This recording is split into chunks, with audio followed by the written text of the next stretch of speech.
Thanks, Josh. Wherever, rural Oregon. So I think George's problem is that he's too damn handsome. Wasn't you see how classically handsome that guy was? unbelievable. Yeah, Isn't his name hardly seen though? hardly visible Hardly visible. So. because he's If kind he of was visible. I would fuck him. Oh, sorry. he's yeah he's Sorry. yeah he was kind of shy, which is kind of so crazy because he was so, central to the whole thing and playing the instruments and fixing the bus and having a great smile. And but I guess under the dynamism of Kesey and Babs, etc., he kind of took a kind of a little a George Harrison role, with Lennon and McCartney in the band. What did he do with the pyramids? Can you tell us what he did with George and all that? Well, great question. I wish to God he can answer it. So you're not going to believe it, but 78, the Dead finally go to Egypt, and it's sort of been a long sort of dream of theirs. Imagine if we could play at the foot of the pyramids. So they go over there and they do it. And back in those days, and gosh, I missed and loved and glad I tripped around during those days and got away with stuff. You could just climb the pyramids. You could kind of do anything. And so they got there, and George hatched this idea. There's a pole on top of the Great Pyramid of Giza that is supposed to indicate where before 2,000 years of erosion, where the actual peak was, because the top's kind of rounded off. So there's a pole up there, looks like a flagpole. And George was like, we got to go up and fly a Grateful Dead flag from there. And so he goes back to the dressing room and says, hey, Jared, you got a flag or anything? And sure as shit, Garcia opens up his guitar case, and for some reason in his guitar case is a huge steal your face flag. And so they all climb up there to the top of the pyramid, and there's footage of this. You see this on YouTube. And because you see, there was this dentist who was a friend of theirs, and he filmed the stuff. And so he's got film footage of George getting up there and then shimmying up the flagpole on the top of the pyramid and hanging the Grateful Dead flag to fly from the top of the pyramid. And not only did that happen, but there's actual footage of it. Was there fallout? Pardon me? Was there fallout? Legal? Was there any cops or any problems? I don't think Egypt had very strict anything in 1978. So it did fly up there for a day, and then it was missing. And as Jerry joked later, I just think some deadhead went up there and stole it. I don't think it was the authorities that took it down. So there's that. Does anybody else have any other questions? Maybe. There's one. You said that voiceovers were like actors recording, but I don't know. That was surprising me. Was kind of Kesey No. I did say that. That Kesey was real, Babs was real, Cassidy was real, George was real. A bunch of them were real, but there were. I said Stark Naked was missing.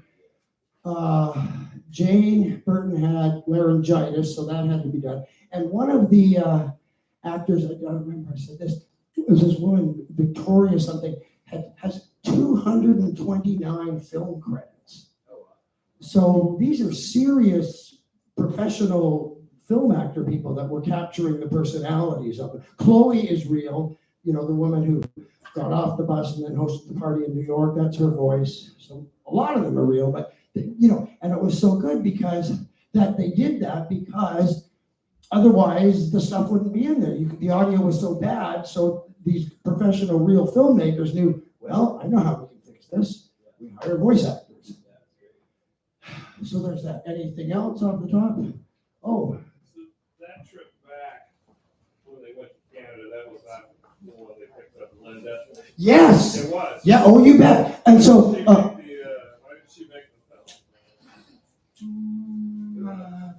well, for one thing, she was 15 years old. And the reason her prankster name became anonymous was because they had to keep all this on the down low. And of course, Hagen, who picked her up, I don't know if you, I could have been watching this and saying, oh, that's Mike Hagen, that's George, something, pointing stuff out, but that would ruin your own experience. But Hagen was the other one of the other really good looking guys who was often behind the camera, and he was a cameraman and he was a ladies man. And and in fact, when I think it's Stark Naked said at the beginning, Mike Hagen invited me back to a party. It was, because Mike Hagen was this, I don't have that, magic gene that like just has girls follow me everywhere, but Hagen did. And so he met Anonymous, who was Linda Breen, who was 15 years old and kind of, wanting adventure. And she was in Calgary, and they went to the Calgary Stampede, and that's something that's kind of crazy. There's not footage of. And Linda got on the bus, and then they were concerned that, the cops were going to be looking for her. So, she got, oh, that's right, they did the face paint. They were using the movie as the cover. And so she got all face painted up, and, so if they came looking, she wouldn't look like she was 15. And it wasn't like there was anything untoward about this, by the way. Nobody was taking advantage of her or anything, and she stayed friends with all of them, and especially Kesey, and great memories of Neil. And she's still alive. She's one of them that's still alive, and she's on Facebook, and she comes to a lot of our prankster events, and she's doing pretty great. And that's how she got on the bus.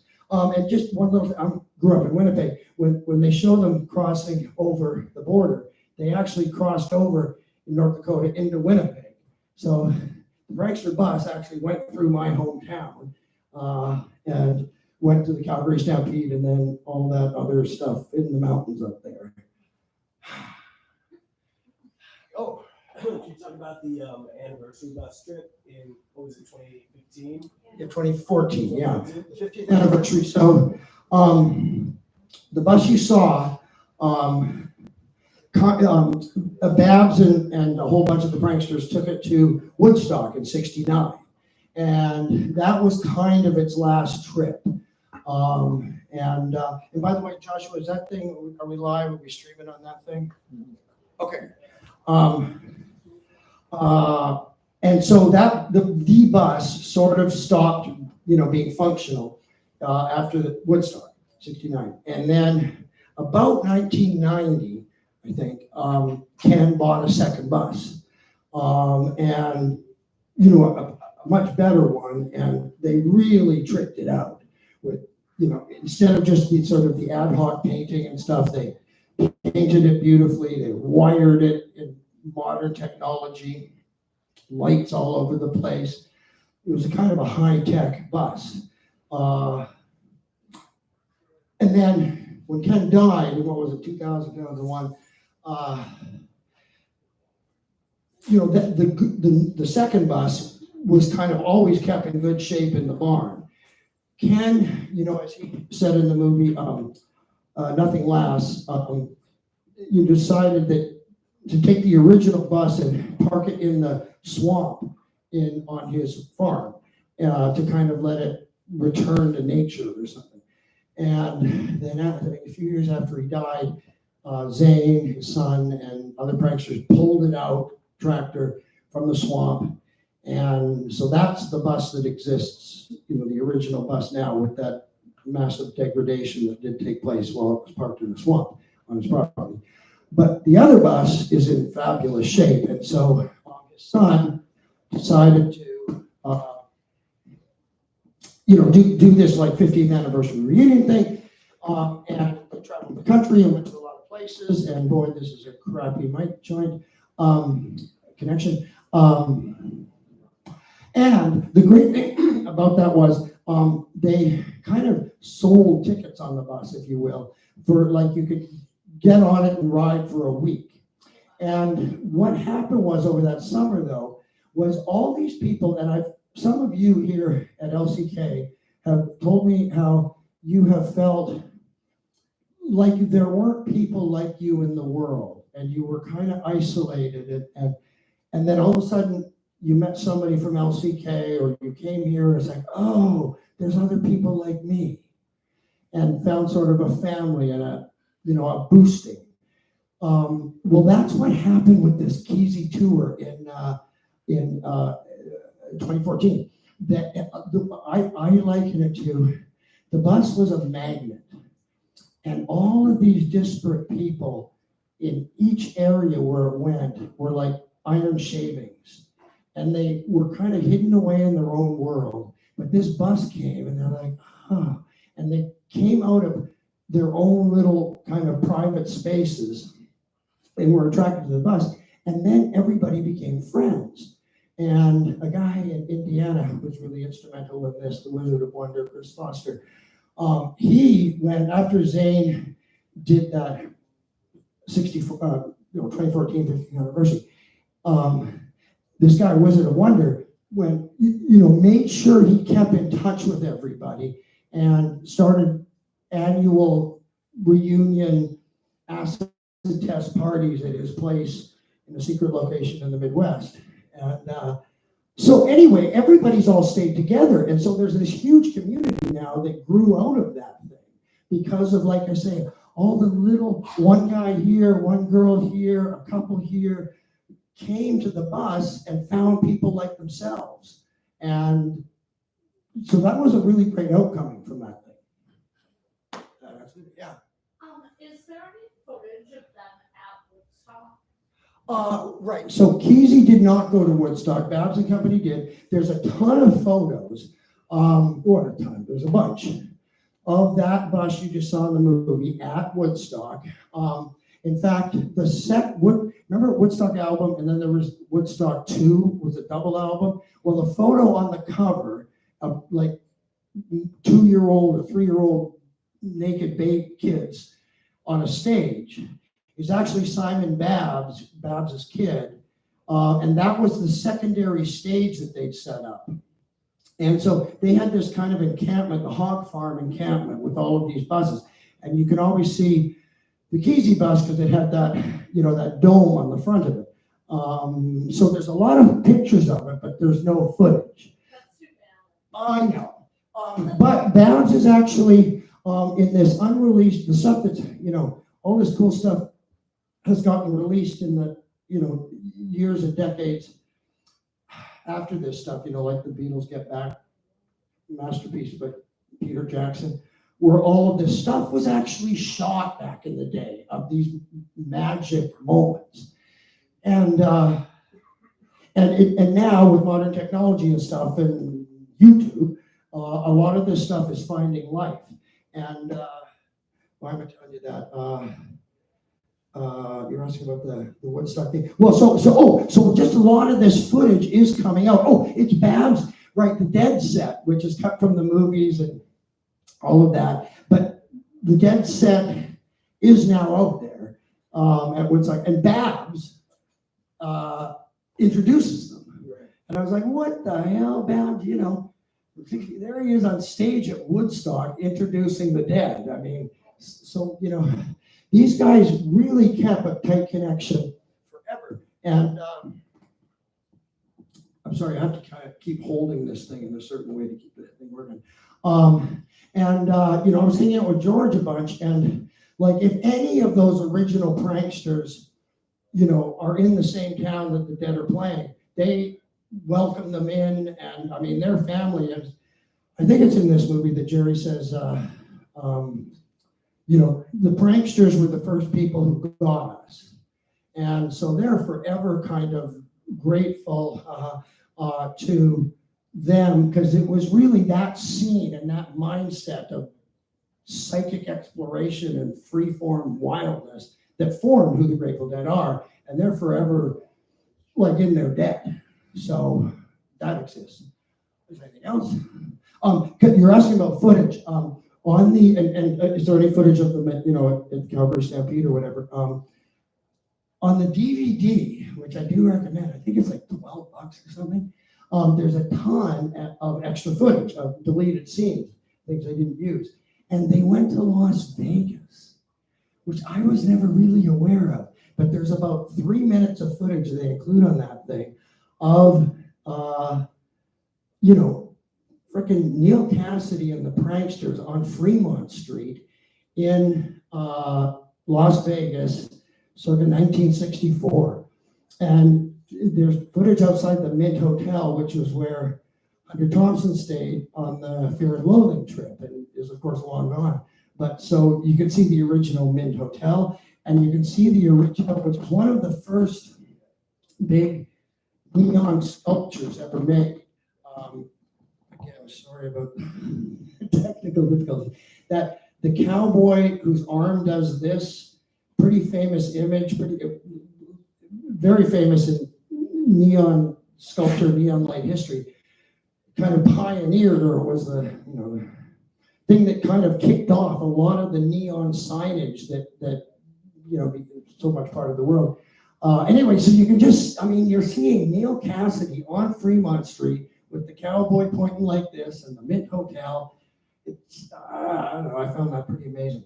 One other thing I was going to ask George about was, and have him tell the story, but so in '63, when they made that trip across the country, which was for the premiere of One Flew Over the Cuckoo's Nest, the Kesey family and others flew to New York, but George drove across the country in a station wagon,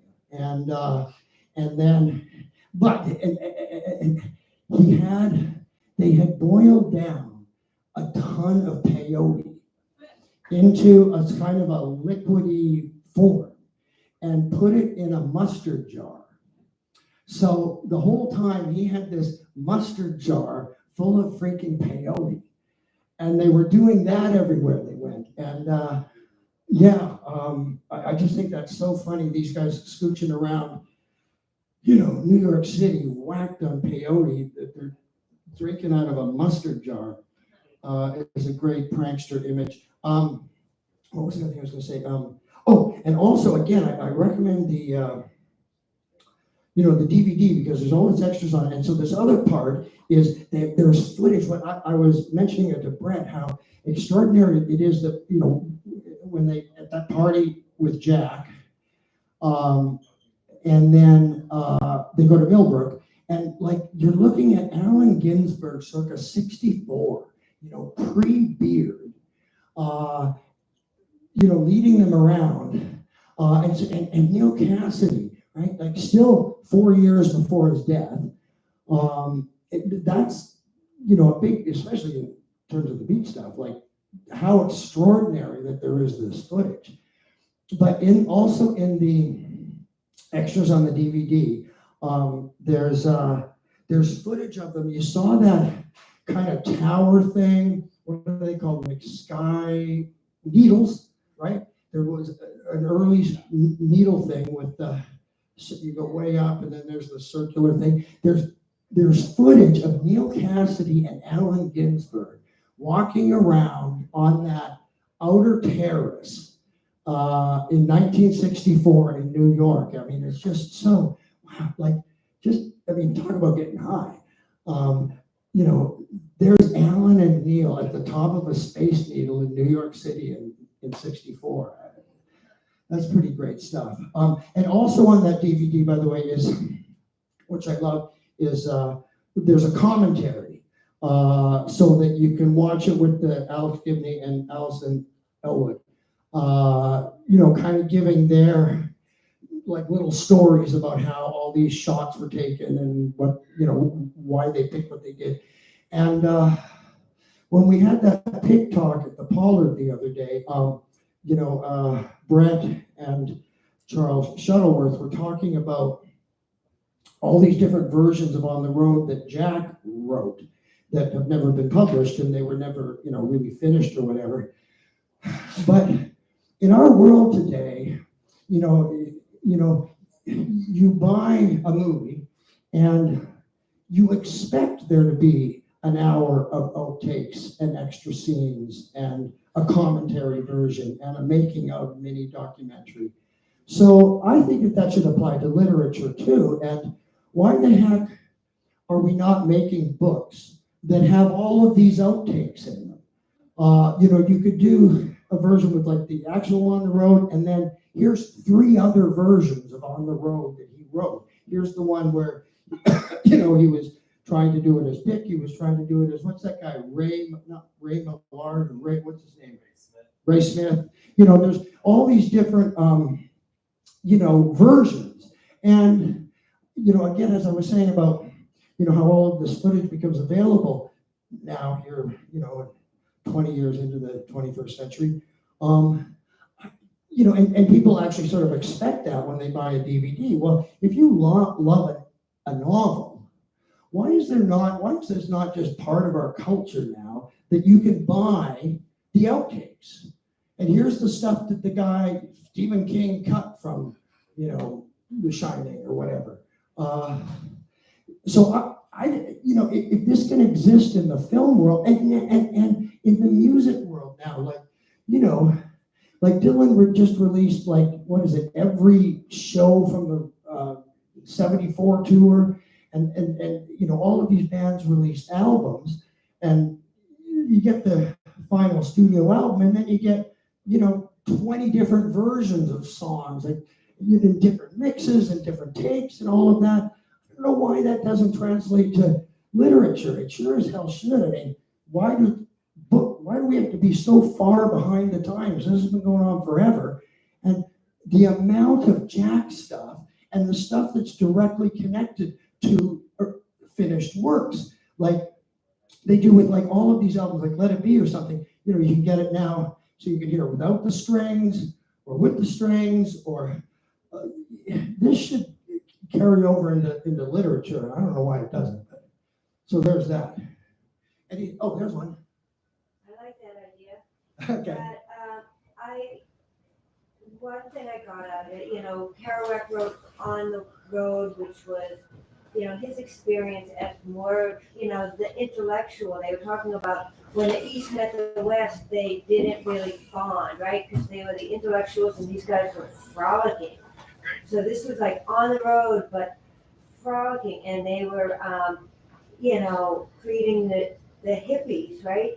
Because, there was so much going on in the world, and so much fear, right? The fear that was being pushed, that little girl counting turning into a mushroom cloud as a political campaign ad, right? That's what was being pushed, and they were like the total juxtaposition of that.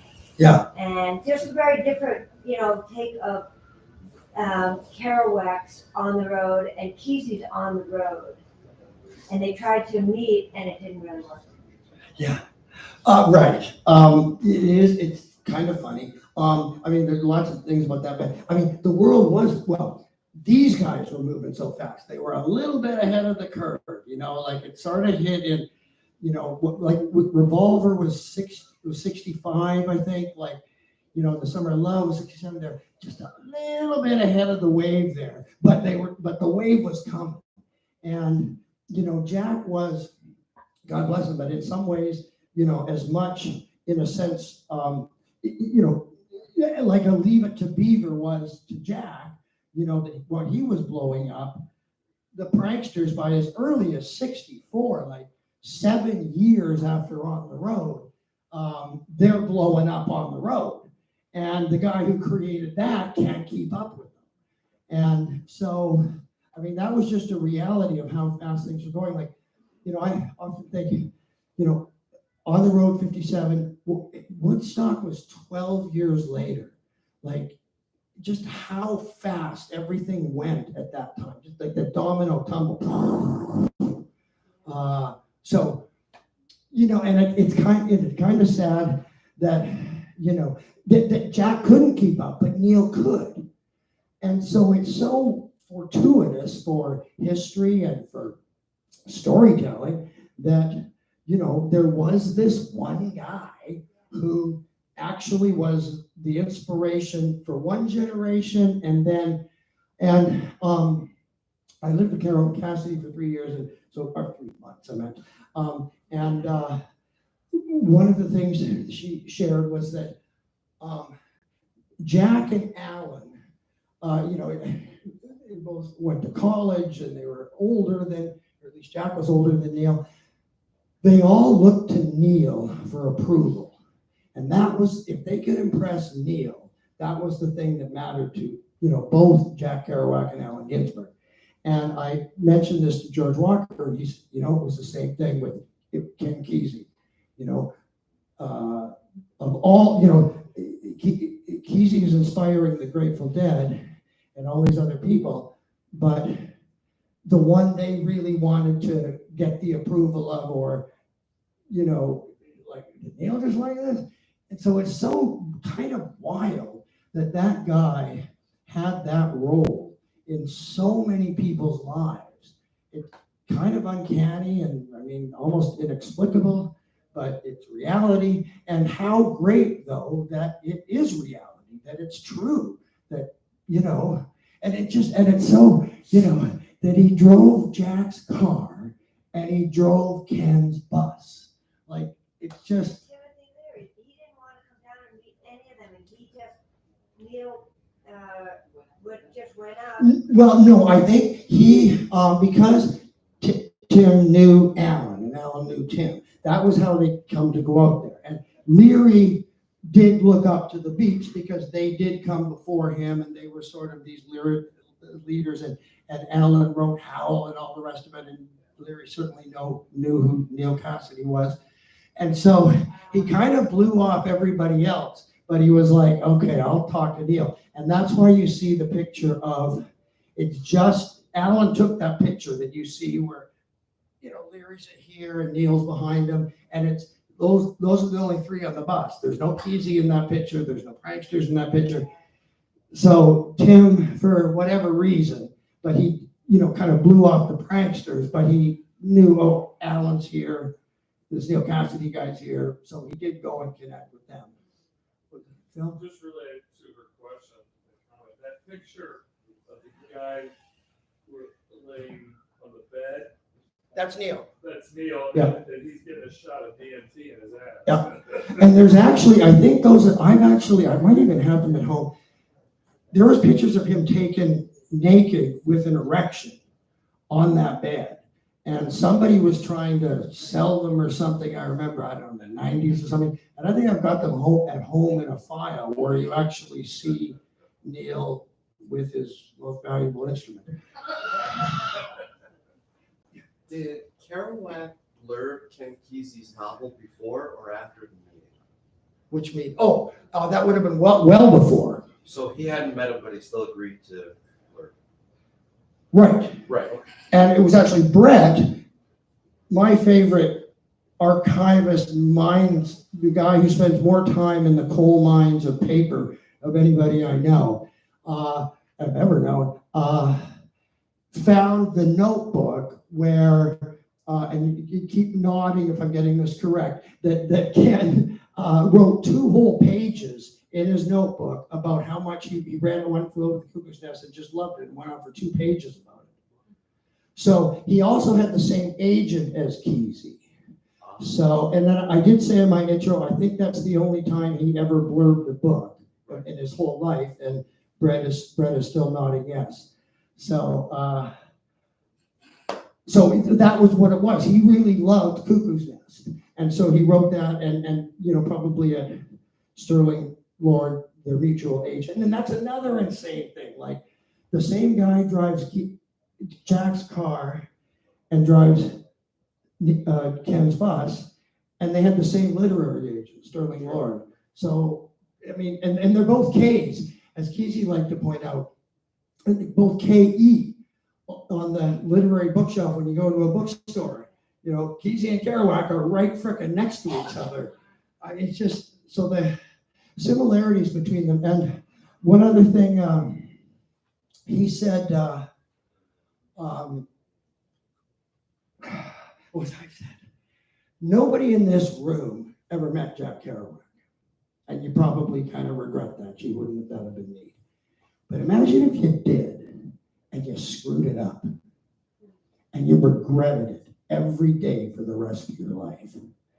And that's what Ken Kesey's experience was. They had that party in New York in '64, and they were all being crazy pranksters and tootling the multitudes, and didn't, as his expression, and didn't give him the respect. And Kesey, every day for the rest of his life, he regretted that. So it might be okay if you never met Jack, because you might have screwed it up, and it would have been even worse.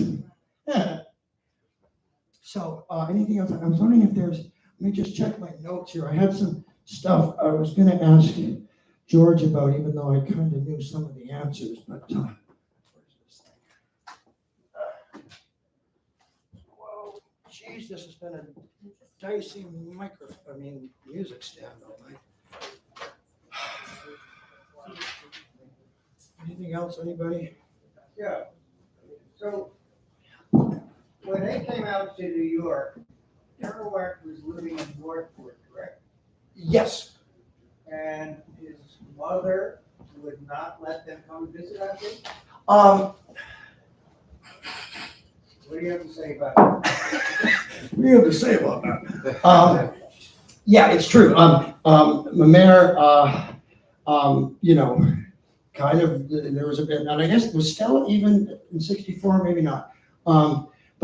Yeah, and so, anyway, and so how it went down was, and this was like, I think this would be a great scene if they ever make a dramatization of this, but Neil borrowed Alan's car when they got there and drove out to Northport and picked Jack up, and he didn't want to come in. And I just love the image of, you think of suburbia. And so Cassidy pulls up out front, and I just love, he could kind of be a bit of a, sneak around kind of a guy. And him going up to their house in Northport, like peering in the window into the living room. And there's Jack sitting there watching TV and, sort of sneaking around. I don't know, it just, and then, oh, should I knock? Like, Jack, psst. I just think it's a really funny image of, how one might dramatize that. Of, he's like shy. Like Neil could be shy as well as outgoing, and so he's like, oh, I wonder, can Jack come out to play? Come on, I've got Alan. He's in the city. He's waiting to see you. I'll take you in. I'll drive you back. I promise. Like, however that went down, somehow it did. And somehow, Neil said the right things, and that's how he came to be there. And then they did have when he first came in with Jack in the car, they met in the bus, and Jack and Alan and Neil, and maybe one other person, maybe not even, kind of had a whole get together in the bus, parked outside that Madison Avenue apartment. So they got to have their own kind of little rendezvous. How you been? What you been doing? What you up to? Like good friends would do. And so they had like an hour alone together, and then they went up to the party, which you saw footage of. And also, again, it might be hard to find, but I don't know, maybe it's up there.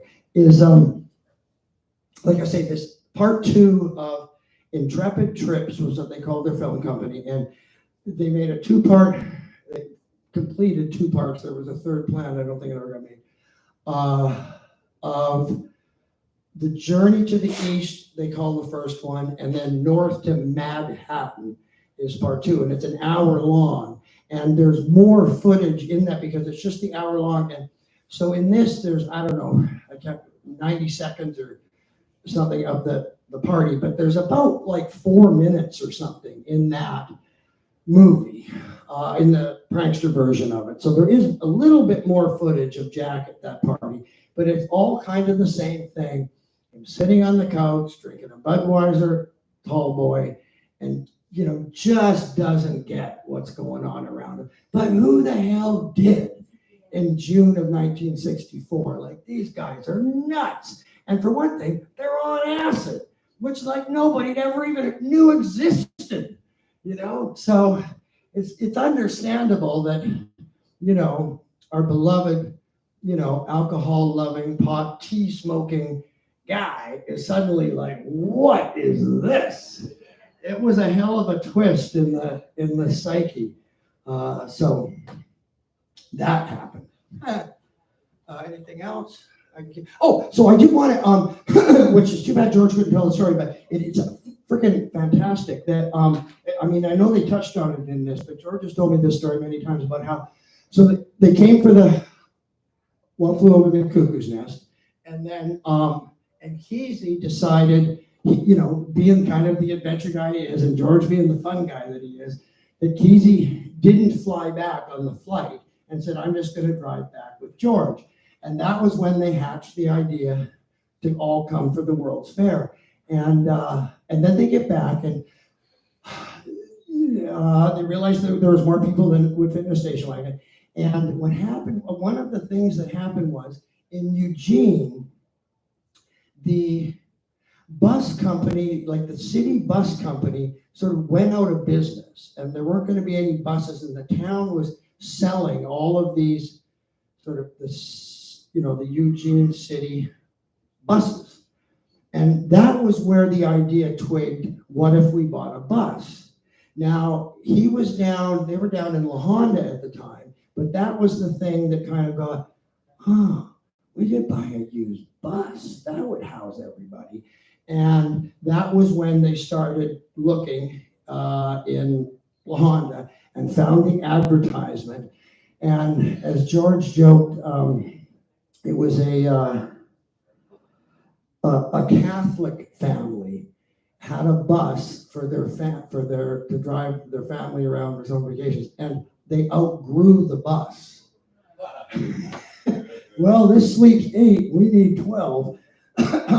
So that's who sold them the bus, and that had the bunk beds built in the back, which you see in a couple of the shots.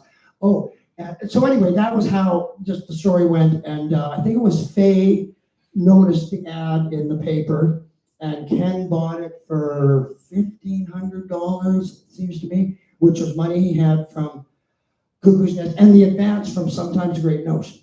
So he kind of had the dough to be able to buy these things, and that's how that got rolling.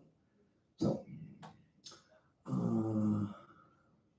don't know, is there any other good stuff? Huh? So you kind of hinted about the 2014 trip, Zane's trip, but then you kind of dropped it. You want to talk about that anymore? Did you participate in that a little bit? Oh, you're welcome. Yeah, thanks. I'm glad. I love this audience, by the way. Like, you guys were all laughing at the right times. You know, you could really tell this audience was enjoying this. So that was pretty great. Right on. Thanks. Glad. So I didn't want to hook up with it because it seemed like a kind of a money-making straight street adventure. It was it was nothing to do with acid tests. It was a money-making, sell tickets, sell merchandise kind of thing, which was not my cup of tea. And so I was not going to go. But then they only got, it was 3 months or something, and they only got canceled out of one event. There were different festivals every weekend. And it was the weekend of the anniversary of Woodstock. And I was like, well, why the hell were you already going to Woodstock? But they were going someplace else they got kicked out of. And so suddenly they went to Yasgur's farm. And I was sitting at home and I'm like, Easy's bus at Yasgur's farm, I can't not be there. And so that's what it was. I went down and fell in and met all the crew. And like I say, the thing that was beautiful about it was that it attracted all these people from all these different places. And then they stayed in touch. And all sorts of shenanigans have, for now 10 years since that, have been going on because that bus went and made that tour. And so, and like I say, I have noticed people have said to me almost the exact identical thing about LCK, that, you know, they were at home in their house in, you know, New Hampshire or Ontario or Minnesota or Indiana, and kind of thought there wasn't anybody like them. And they come to LCK one year, and oh my God, there's people like me in the world. And so many of us, by the way, have become such good friends and use social media to stay in touch and get in touch in other ways and see each other at other times. So that thing about art, not only connecting with an individual person, but then causing that person to connect with others. And, the pranksters were about that, were about inclusion. And, Kesey was often asked, how do you become a prankster? And the answer, he would say, well, we just recognize each other. And so that's really important in life, is finding communities and like-minded people, and then that buoys you and gives you confidence, and you've got somebody to bounce ideas off of, and you can create an event that's bigger than what you were doing. So both the pranksters did that, and LCK does that, and any kind of community that you find that is in harmony with your frequency is really important, especially in this world where everyone is sort of so separated and staring into this thing in their hand. To find like-minded human beings who look you in the eye and laugh when you laugh and kind of get it. We need as much of that as we can get in this world. So, the pranksters were, cheers. So the pranksters were all about that. So, are you guys ready to head to someplace and get a beer? and meet new people that you connect with? So, there's one. I really would have been fun to see them at the gallery set. I know. You're not going to believe it, but I was born in Calgary. And when I was going through my parents' archival stuff, they had a bow tie, like those, whatever they're called, those sort of Texas bow tie things. Bola, there, thank you. From the 1964 Calgary Stampede. We moved the next year. And I found this thing in a trunk. And I was like, oh my God, look at this. So what did I do with it? I got it mounted and framed and gave it to Linda Breen, anonymous. Wow. I broke into tears when I gave it to her, and she did too. But so I actually found a 1964 artifact from the Calgary Stampede and was able to give it to the woman that had her whole life changed. And she, again, she joined them at I think 15. And but she was on the tour of England when Kesey went to England in 90, I think it was, ballpark, and stayed, super close with all of them, and still is. And they still have gatherings out there, a couple of times a year. Hagen's still alive, George, of course, Babs. Who else in that movie is still? Gretch is still alive.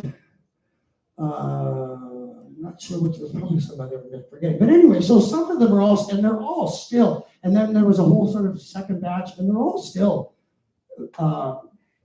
brothers and sisters with each other to this day, which is great.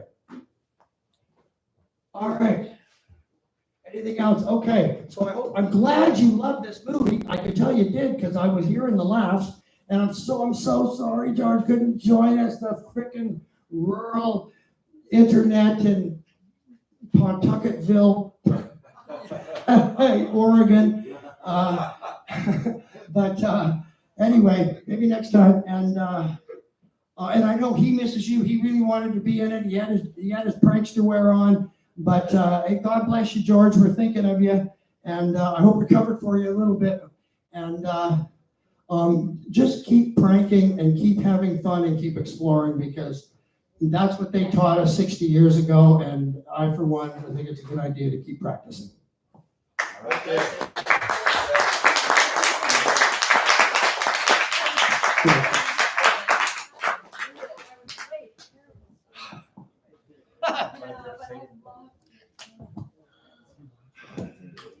Bravo.